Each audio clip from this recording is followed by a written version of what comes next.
Hello, everyone. Thank you for being with us today. How's everybody feeling? Properly caffeinated? Taking notes? We're good?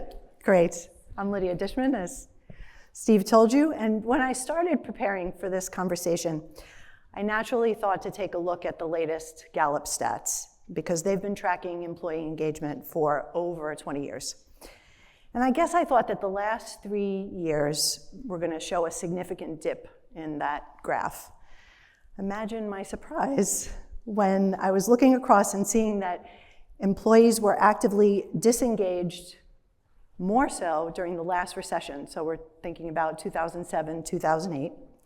And as much as 20% of the workforce then were quiet quitting. We just weren't calling it that yet. And as for the engaged workers, the ones whose involvement and enthusiasm for their work and workplace are evident, that number peaked in early 2020 to 36%. That was the before times. And then it took a little bit of a dip, and now it's back up to 33. So a solid third of the workforce is engaged, but we can do better. Some leaders are convinced that trying to work towards a greater purpose, the company mission or community service, is going to be more motivating than a paycheck.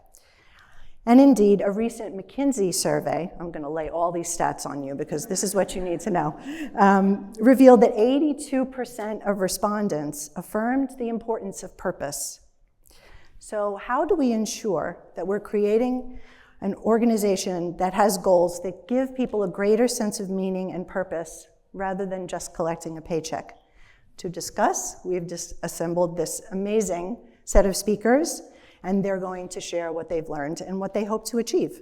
So I'm going to ask them each to introduce themselves briefly, and then tell us specifically what keeps you motivated at work. Starting with you. Hi, everybody. My name is Jane Sutton. I co-head the Foundation and Community Engagement team with the New York Mets. My primary responsibilities are managing the day-to-day activities of the Amazing Mets Foundation. I've been with the organization for 2 years, and prior to that, I actually was an investment banking lawyer with Barclays for almost 20 years. So I did a big career pivot. So the answer to the question of what keeps me motivated is actually quite easy, because right now in the role that I'm in, it sounds a bit cheesy, but it is kind of my dream job right now. So to be in philanthropy and be a part of a community team is really, something that I'm excited about. So that's what keeps me motivated. No cheesy. I think it's wonderful. Good morning, Jessica Clancy, Senior Vice President, NBCUniversal, Corporate Social Responsibility. My primary responsibilities include managing our nonprofit partnerships, employee engagement, nonprofit board service leadership. And I've been at NBC for 10 years, so I've been part of the journey of CSR at the company. And what keeps me motivated is really this idea of collective accountability.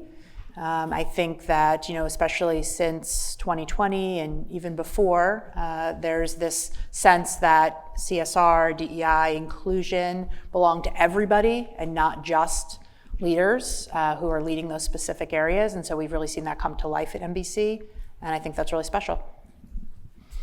Charman. Terrific. Hi, everybody. I'm Charmaine Hayes, and I'm the Executive Vice President in charge of People and Capability for Technology at Mastercard. And I must say, Brooklyn is in the house because I'm from the borough of Brooklyn. Oh, there we go. Oh, there you go. It's sort of like no matter where you are in the world and you say that, that's the reaction. So I actually live in Brooklyn, but in my role at Mastercard, I get to recruit, retain, and attract the best talent for technology. And my passion is helping people. I am a social worker by training. I get to empower people, and recognizing that the work that I do helps empower billions of people around the world is terrific. And at the Foundation of Social Work, it's helping people. So that's what I get to do by empowering them to have financial accessibility. So it's great. Amazing. Thank you. Dale. Good morning, everyone. I'm Dale Cook, co-founder, CEO of a company called Learn to Live. We work in mental health care. My story, it'll be short, but my story begins in college, where I was just loving life. I was deeply involved in academics, athletics, music, but I was getting burned out, and I started to feel pretty anxious. I was struggling to sleep, and I just didn't really realize what was happening. And I was one of the fortunate few that had access to mental health services, and that really changed my trajectory. So at our company, at Learn to Live, we seek to do the same thing. So we seek to serve others by helping them get out in front of those types of issues and manage their burnout. And I think what keeps me motivated, of course, is the daily stories of our members who are learning to live better by actively managing their mental health. Inspiring. Thank you. Liz? Nice. Hi, everyone. I'm Liz Pittinger. I'm the head of Global Customer Success for Stork Club. We are an end-to-end fertility, family building, reproductive health care company. I have been working with HR leaders for the past 7+ years, helping you all manage your solutions, especially when it pertains to digital healthcare. And what keeps me motivated is the mission of our company. We are managing people's emotional stress and their financial anxiety. And the way we do this is by literally reducing the cost of healthcare and passing those savings back on to the employers and the members. It's such an incredible mission, and getting those member stories and the customer stories and sharing those internally with the teams is helping us to make sure everyone is focused on the mission. Dale, forgive me because we have Mets in the house, so I'm going to make some bad baseball puns, but you just teed up my next question about burnout, because that tops the list of the reasons that employees are quiet quitting still. So from your perspective as an employer, and also from what you're seeing with your employer partners, can you talk about some of the best ways to get to the root of that issue? Well, to be sure, I think we probably all agree it's complex. I think we often think of two different ways to think about burnout. There's kind of the external forces that we all experience, whether that's heavy deadlines, heavy workloads, life pressures. And then there's the other side, which is the internal side of how we all manage those things on a day-to-day basis or a week-to-week basis. And so what we try to think about, and as we work with our partners, is we tend to focus really on more the internal side, sort of what's in your control to that extent, and really think about two things. I think one is working on reframing the way that we think about mental health. You've probably heard that phrase before. It's being used a lot right now. And second is, how do we provide the right tools at the right time that if people are starting to think differently about their mental health, how do we do that? So on the reframing side, for example, I know for me in my early 50s, if I get up and I get out on the treadmill a little bit and do my stretches, I have a better day. I have more energy. I just think better. I have more clarity. In the same way with our mental health, if we're doing things ideally on a daily basis that help us do the treadmill work mentally or do the stretches mentally, we feel better, we're happier. And so that's one. And two, and something that we work hard to do with our partners is if you change your mindset but you need those tools, what are those tools? So how do we make sure that people have access daily 24/7 to programs, to coaches, to clinicians at the time they need it, when it works for them, so that they can work on that and really then manage burnout. I have to believe, though, that the frontline managers are really shouldering a lot of the burden, watching their teams get burned out. So second part to this question is, how do you empower those frontline managers to have those conversations? It is honestly a great question because that's also complex. But I think a recent poll that just came out indicates that between 2019 and 2021, 40% more employees are speaking to other colleagues about their mental health, which is great. We're not there, but I think it's a great indication of what's happening. But I think to your question, Lydia, there's a few different things. I think one, we have found that to the extent managers especially can be open and show their own vulnerability. I think, ironically, as a co-founder of a mental health company, it probably took me 3 or 4 years to talk about my own mental health journey. And it was transformative for kind of the relationships that we could build. So we do a lot of that, encouraging leaders to do that. And then also, I think probably to some of the work Liz does is we encourage our partners to think about how do they offer the full continuum of services, which includes empowering managers with tools on how to either for themselves deal with their own burnout, but then also how do they help guide conversations and openness so that people feel more comfortable engaging in mental health. Absolutely. Liz, so fertility journeys can often be fraught, and certainly a new, and I say new because it's really not new, but the menopause conversation is just starting to happen in the workplace. But these are often silent stressors. So what is your organization doing to look at best practices for leaders who are dealing with these pain points? Oh, I love the way you framed that. So it's interesting, the conversations that we're having with the HR teams, it actually hasn't changed from before COVID. The same three things you all always bring up. How do I know which benefits to add to our portfolio? How do I communicate them? And how often should I communicate them? What's changed recently is that number one point, is which benefits do I need to add to this portfolio? And in the last 2 years alone, it's been palpable. The conversation has changed from, can I afford to have a fully inclusive fertility benefits package that also supports menopause, gender-affirming care, men's health solutions, to I can no longer afford not to. And you mentioned the silent stressors. I agree with you. It is, people have suffered in silence for so long. People who are struggling to start a family, 90% of them experience depression. So how are you all tying in your broader strategies of diversity, equity, and inclusion, attracting and retaining top talent, and then communicating your decisions back to your organizations so they understand why you're adding these particular benefits to their packages? That's the shift that we're seeing now. And when you look at women in particular, when do they leave work?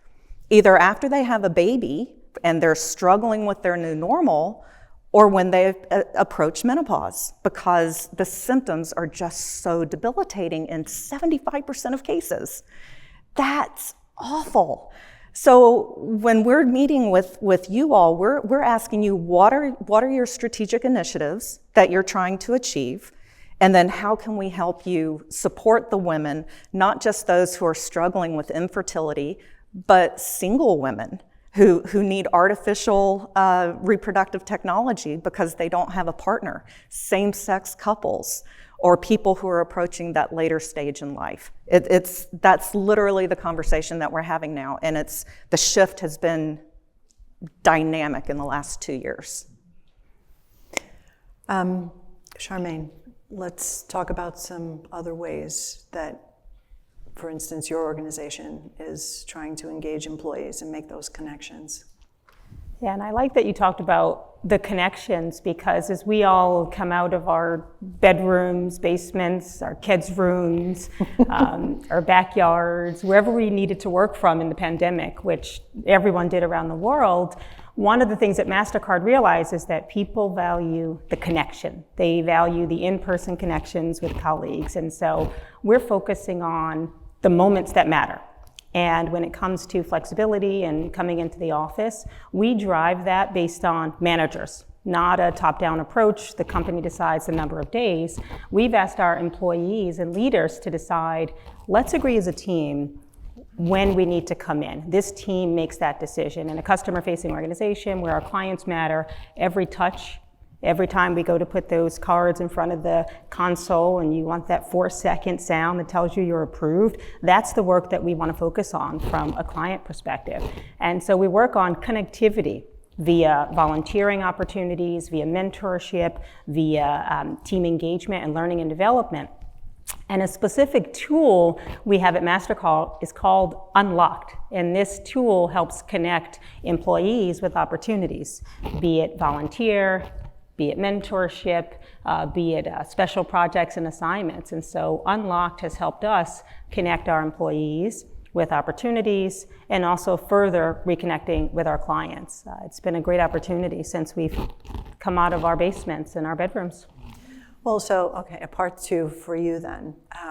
Are these people making connections in person, or can it be through remote? Yeah, it's a great point. And Mastercard as a technology company, we feel the technology is what brings us together. So those connections can be in person when it matters, and those connections can be virtual. They can be on video conferencing. We have hybrid meetings. We have in-person sessions, and so it's really flexible. One of the things we say at Mastercard is the future is flexible, and how we get our work done for our clients also remains flexible. So we're committed to this. I think we're sort of in the midst of this evolution of, figuring out how to make these connections, how to collaborate better. And, not everyone is going to respond to like a mentoring opportunity or, a 20-minute coffee that's sort of like, scheduled on your calendar. But there are some things that definitely bring groups of people together. And like you mentioned, community services. And Jane, I know that, this is your sweet spot is, how do you get the workforce to get engaged? And more importantly, how do you even decide what to do? Yeah, I mean, just to go back to what Charmaine said, the connection community, it's all kind of part of the same. The New York Mets is a family organization, so, fostering that community environment is such a big part of the organization. And then obviously, for me in my role, being the co-head of the foundation community team, like I feel actually a very deep sense of responsibility to ensure that we are positively impacting the lives of whether it's other employees in the organization, fans especially, and the community more broadly. I'm really lucky because I have a leader, Alex Cohen, who's the owner. She's also the president of the Amazing Mets Foundation. She really understands the importance of creating a sense of purpose for people to feel connected. And so she's really empowered myself and the team and others in the organization to find, ways that we can create that sense of purpose, create that connection. And just to give you an example of something we did this past holiday season, actually, we did a Donors Choose campaign for our employees. And I don't know if you've heard of Donors Choose, but it's a kind of GoFundMe platform for teachers where, teachers will put up different projects that they're looking for funding, whether it's their classrooms or for the students and stuff. And so she actually thought, what about giving the gift of giving?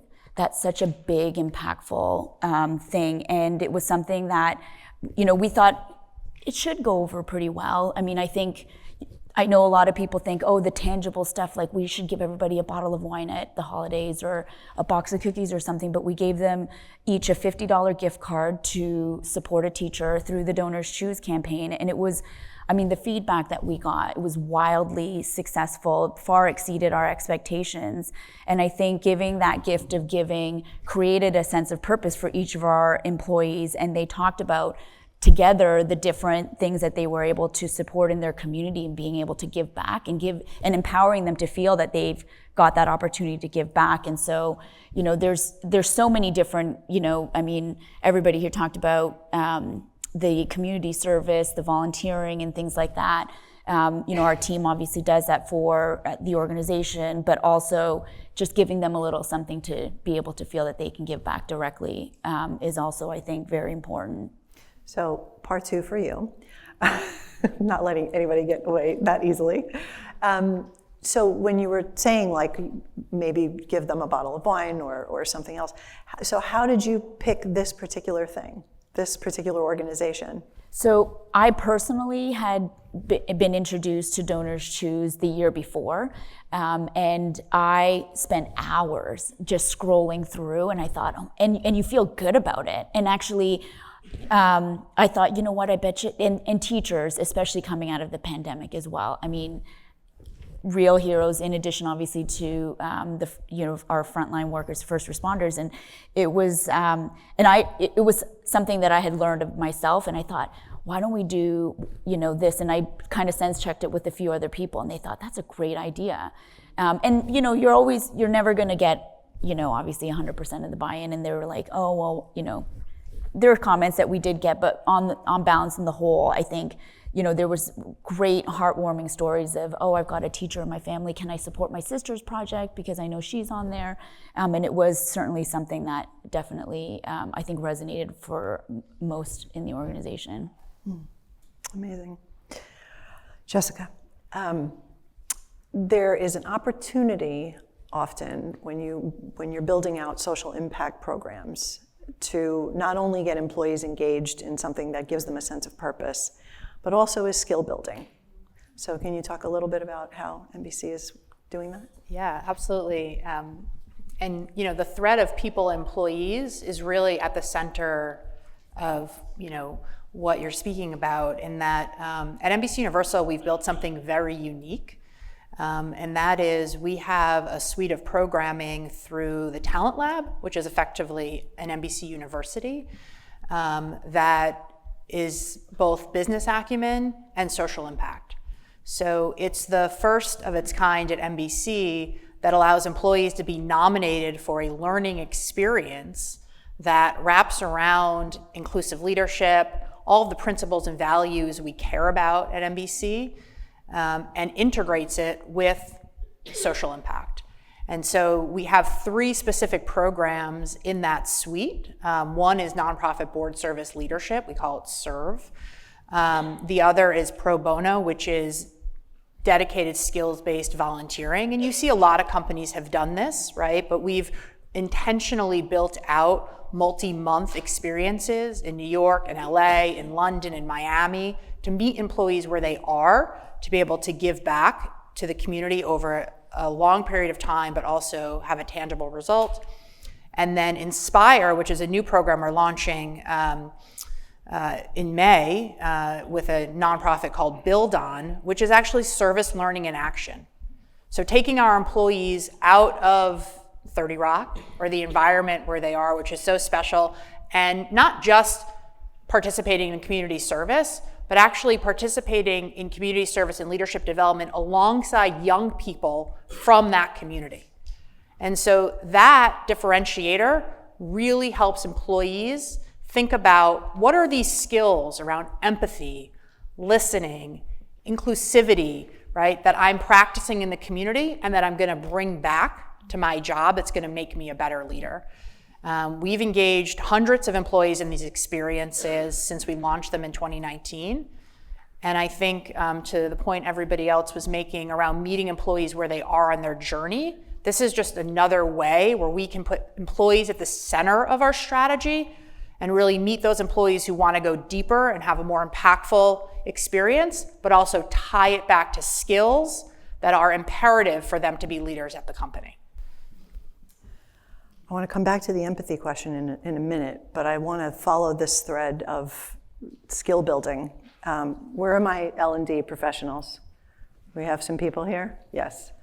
And so you all are very familiar with how training and professional development has evolved over the past 3 years.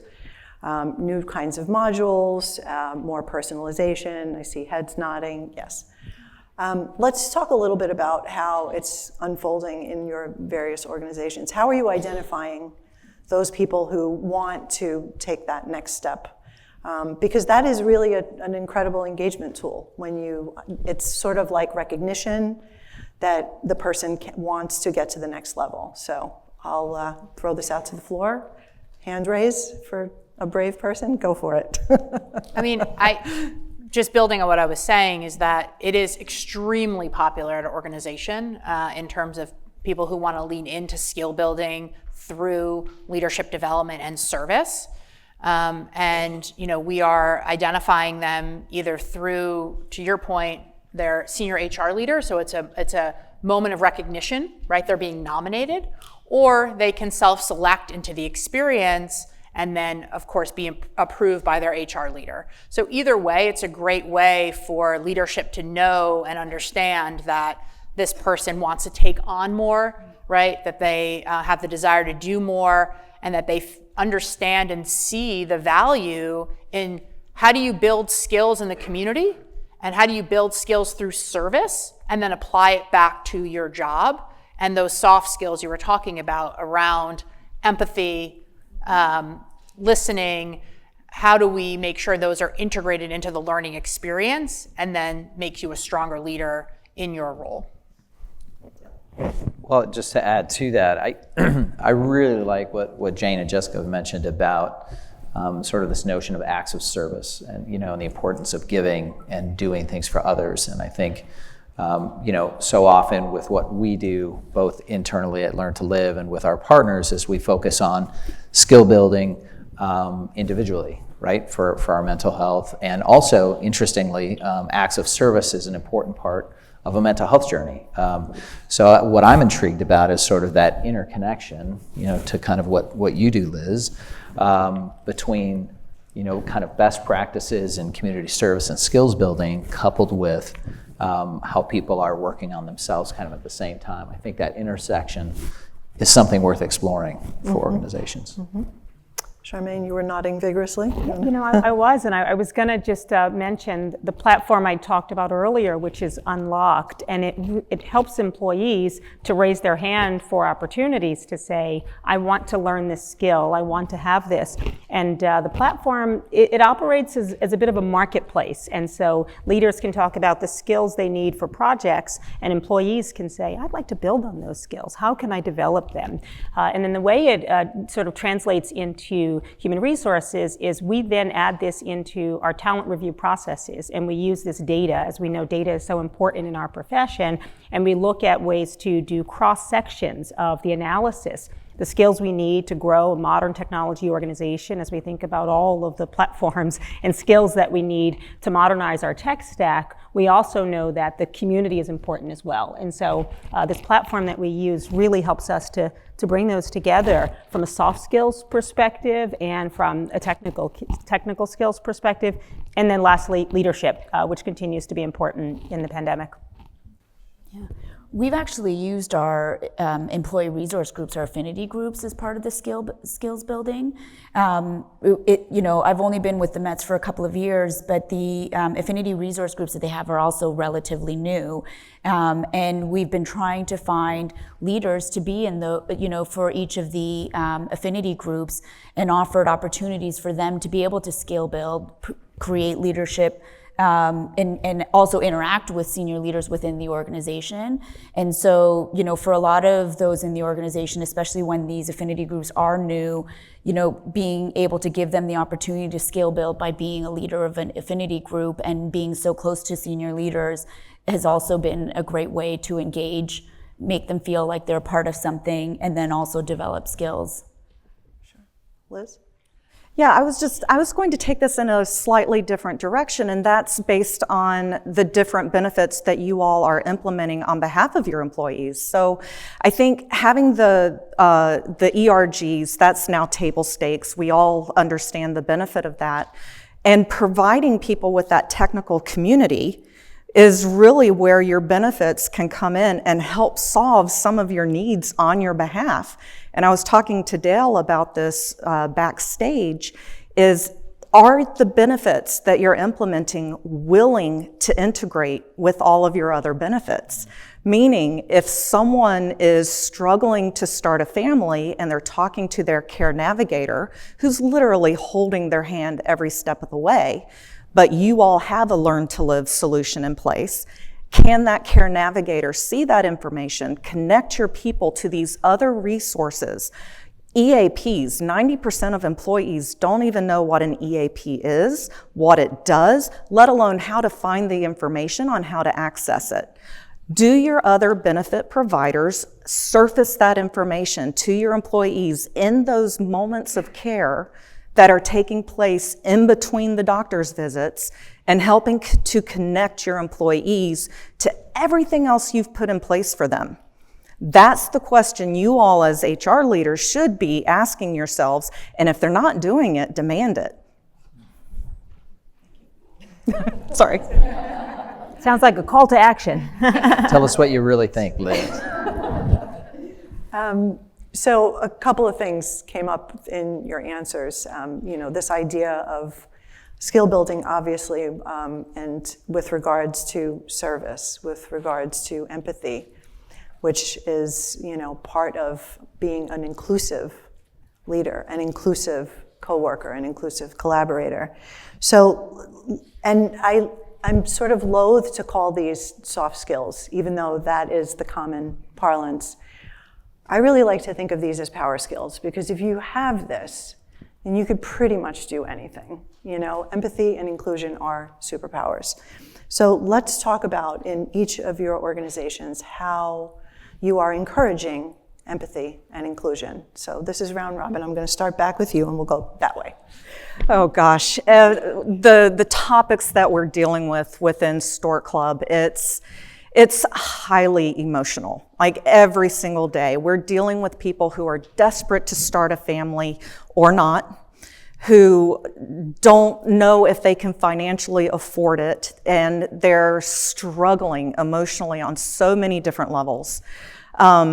The way we promote empathy, we start with that member experience. So the care navigators, this is what they do. This is their job. This is their background. We hire a certain skill set so that they can hold the members' hands and walk them through all of the different resources they have available to them and make them feel seen, heard, and understood. That's really the most important thing. And our mission, like I told you before, we're trying to reduce the cost of healthcare. When do you ever hear a healthcare company say that's your mission? But at the same time, we're trying to do this in a way that helps people reach their goals in a friendly way, and it's hard. So our care navigators, they share those member stories with us. We're getting, you know, the celebrations, of course, when they send us the picture of their sonogram or the picture of their newborn. That's huge. And we try and convey that back to the customer and throughout the entire company, because even the engineers, right? I mean, not a diss on engineers, but to make sure everyone understands and feels connected to what our purpose is, what our values-driven goals are, that's everything. And you do feel that, and it helps people wake up at the beginning of the day and go, okay, I'm gonna go change someone's life, because that's literally what we're doing. Empathy through osmosis, almost, through storytelling. So that's one way to tackle it. Dale? You know, I'd probably take them in reverse order. You know, when we think about inclusion and mental health, you know, isolation is really one of the top issues that people struggling with mental health face. They feel very alone. In as much as we've advanced our conversation together around destigmatizing mental health, it's still the number one barrier for people. In the workplace, that's often translated into fear of discrimination. And so one of the things we try really hard to do is do a couple of things. One is that we offer our programs and services that are completely private and confidential, so we don't share identities back to our clients. So we share a lot of data with them, but in the aggregate. And what that does, interestingly, is that we get really high engagement, but then it also opens that door as someone starts to improve in their mental health. They start going through a destigmatizing process. And so that's part of where we get into the empathy part, where our clinician coaches especially work with our members to encourage them to tell their stories. And in sort of our best cases, they're telling their stories with their colleagues and their families. And that's when things get really exciting in the community on the empathy side, because we all know that whether it's mental health or any other struggle, you know, our true friends are those that are gonna sit next to us. They maybe don't try to fix us right away, but they're just there for us. And that's what we try to do. Great. And at Mastercard, we sort of evolve our culture from an empathetic standpoint via the Mastercard way. And we went out and we talked to our customers, our clients, and our employees to really understand what they want. And when we came up with our restated set of values, it was really underscored by decency and underscored by inclusion, and thinking about what is the right thing to do for all of our employees. And when we think about that journey of empathy, the experience was really powerful when we had those conversations, around the organization. And one of the things we tried to do is to set up the measure. Once we set up the Mastercard way and thinking about how this powers our culture, we said, let's measure ourselves as well. It's not just important in what we do and the objectives that we achieve, It's the how. And so this how piece really comes through. We've added it to the performance management process so that you're not only measured on the outcomes and the quantitative measures, it's the how you did it as well. And so when we think about this notion of empathy, doing something extremely well, it's actually not enough. It's also important that it's the how it's done. We measure it based on what colleagues have to say about their experience in working. We speak with clients to understand how that feels as well. And so this marriage, if you will, of the what and how and doing things in a decent way is very important to how we look at empathy. You know, I think at NBC, similar probably to Mastercard, I mean, these are huge companies, right? And you've got, 30, 40,000 employees, and every employee is going to be coming to work with something else, right? They're entering the workplace or their workspace, their virtual space, with something else going on in their life. And so, when we've thought about and we talk about inclusion and empathy at the company, we have centered it around what we call Meet the Moment, which is both a really rallying cry for how as a company do we meet people in their current moment, in their current state, but it's also practical trainings, leadership exercises where you can prepare leaders to do that. And I do want to sort of talk about where I started, really around accountability. And so how, as leaders within the company, are we making sure that everybody has a voice, but that inclusion sits with everybody? Inclusion doesn't just sit with the DEI team. It doesn't just sit with the CSR team or the HR team. It's everybody's responsibility. And so I think trying to build that ethos within the company has helped us. And at NBC, we always say, bring your whole self to work. And I think when people are out talking about that and feel that, whether it's through ERGs, which of course we have, and we have tremendous ERGs, but again, through leadership and through management, but then that accountability piece, that inclusion belongs to everybody, I think is very important, because it is not my responsibility solely, or the DEI team's responsibility solely, to make everybody feel included. And so we've done a lot of work on that, and I think a lot of great work that the company's really proud of. Jane? Yeah, thanks. I mean, it's interesting because, unlike Mastercard, NBCUniversal, the Mets is very small, and DE&I, our ERGs, are still relatively new. And so when we were thinking about empathy, inclusion, and particularly within my team, there was a lot of, for lack of a better term, I guess, low-hanging fruit there for us. And so we were thinking about what we were already doing and how we can try and incorporate, for example, the ERGs into our community service. So we have monthly community engagement opportunities. We create volunteer work, whether it's at Citi Field or out in the community. And so we thought last year, why don't we be more thoughtful around it to work with the ERG? So in February, when it's Black History Month, let's work with our Mets Black professionals and think of ways that we can get them out in the community and include the ERG members and employees as part of that. And so even something as small as that, where, it doesn't seem like it's a lot, it was actually, something that was very impactful, because we got other members of the organization out, other members of other ERGs to come out, learn, and then also find a community organization that supported that community, and aligned with, the our Mets Black professionals.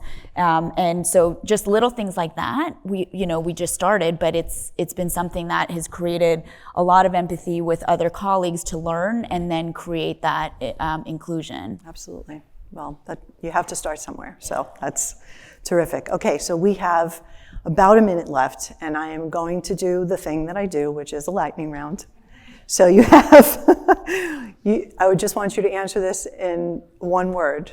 What do you see leaders needing to do this year to keep engagement high? Liz? Communication. Vulnerability. Flexibility. Build trust. I'm with on this vulnerability. Great. Well, okay. That was wonderful. Thank you so much. I'll let you slide with the two of you. They gotta go together. Jane, Jessica, Charmaine, Dale, and Liz, thank you so much for this. Everybody give them a round of applause.